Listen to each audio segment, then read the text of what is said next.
So Microsoft has often made choices that kind of baffle people, and then they make choices that people really can kind of get behind. Now, I thought this was a super interesting choice when they originally made it, and it does look like this could be something that realistically ends in their favor, right? Like, I mean, if we're just sitting back and looking at things from like kind of fan perspectives or gamer perspectives, I think that could very much be the case just kind of going forward. Now, this would also put Sony in a bit of a weird situation because, we'd have to worry, is Sony going to be able to actually do something like this? Are they going to be able to do better?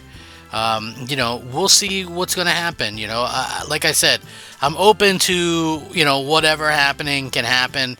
Hopefully it's something that honestly really kind of helps the gaming industry and helps Xbox as a whole. I couldn't really care less about Microsoft themselves, but Xbox, I definitely care, about very much from a specific standpoint where, I want to see them do well. I want to see them succeed. I want to see the Xbox continue to be a thing. So, with that being said, I want to get into this video, so it should be really, really cool to kind of see how everything's kind of coming together, and maybe you guys will agree. What's up, everybody? I'm Crap Gamer. This is Crap Gamer Reviews with another video. Thank you so much for checking it out. I appreciate it. Please like, share, subscribe. I would appreciate that as well. It helps out the channel, and it means a lot to me personally. If you guys can like the videos. I do daily video game content. It does take a little bit of time and, effort to do that.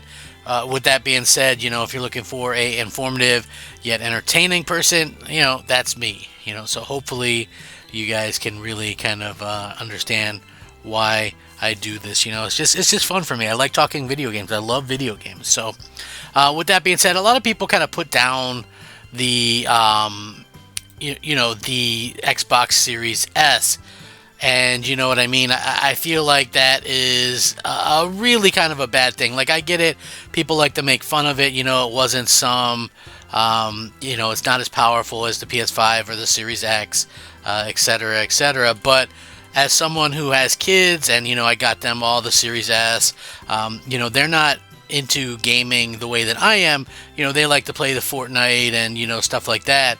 And like GTA Online or whatever the older ones do anyway. But, they didn't need a Series X or anything like that, because when they got the choice of, what TVs they wanted, they could have got like smaller 4K TVs at the time, but they went with bigger 1080p TVs. So, it does, that stuff doesn't matter to them.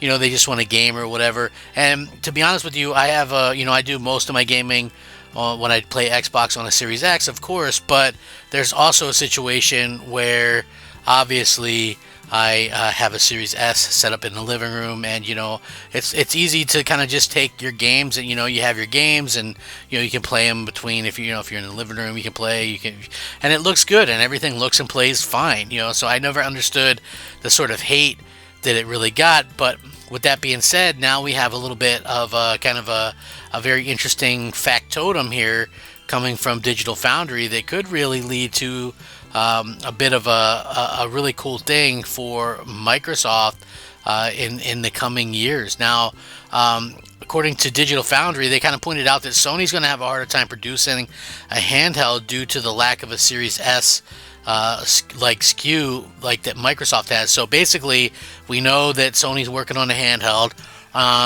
but because they don't have a Series S, it's going to be harder for them to actually kind of be able to accomplish this, which is realistically very much true, when you think about it. So, I think like we have to kind of look at this, and I think that we really have to kind of look at how, gamers kind of react to this stuff, and just say, listen, the Xbox Series S was a smart thing that Microsoft did.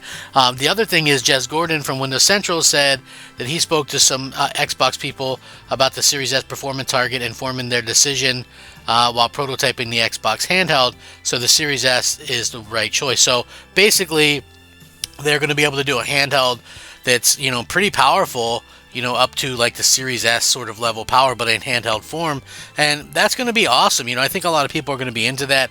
Is that going to be like the next big thing? I think, we don't really know and we probably won't really know for a while. But I do think that it is nice to see that they are actually out there and kind of doing their thing, making sure that gamers have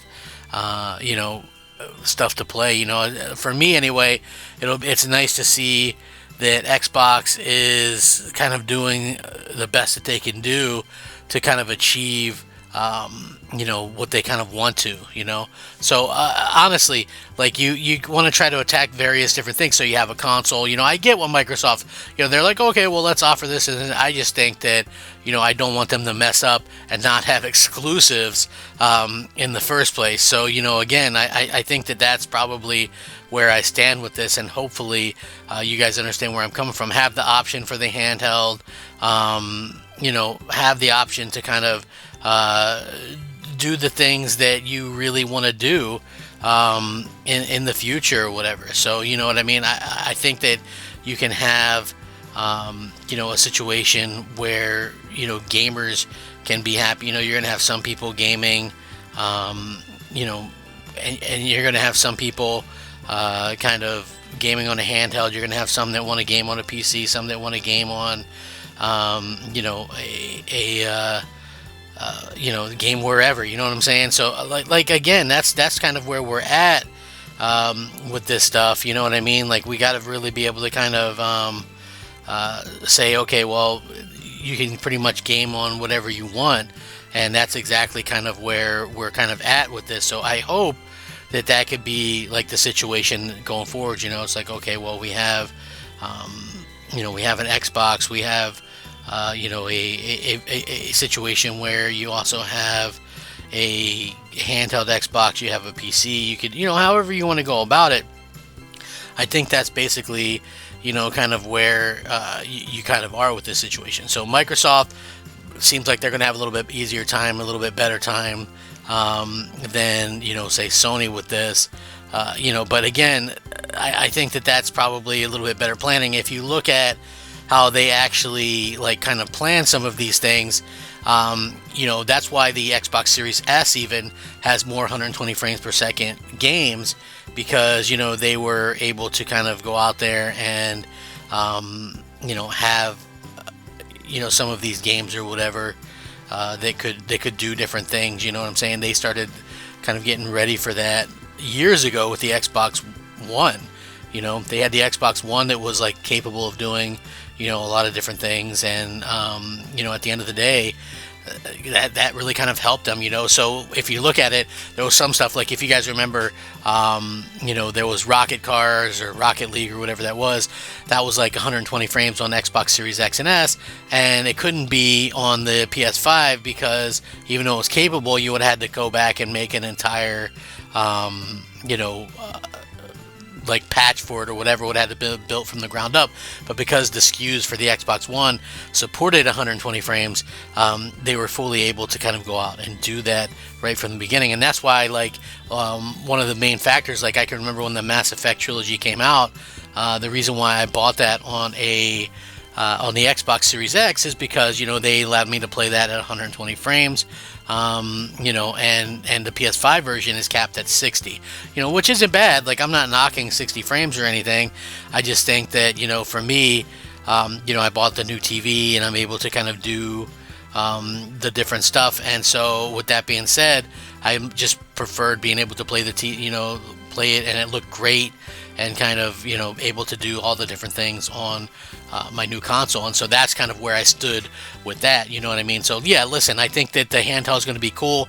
If it's a handheld that's an actual Xbox handheld and not some PC handheld, I might be interested in it. If you're able to like take your if you can take your library with you, because I've got so many games and things like that, it could be something that I get some use out of. Otherwise, it would be a pass if they try to pass it off as just, it's like I have no interest in a Steam Deck or, anything like that. That's just how I feel about that. You know what I mean? Like Steam Deck, don't care about it. Asus, don't care about it. You know what I mean? Like I buy a Switch not because of power, but because they have those great exclusives, and I feel like that's a really cool thing. But you guys might feel differently than me. I don't know. But how do you guys feel about this? The Series S actually helps Microsoft in the handheld world and could actually help them to do much better than Sony in that aspect going forward. So let me know what you guys think down below. Rack them up, fact them up, Crap Gamer them up. I'll catch you next time. Thanks so much for watching. Crap Gamer out.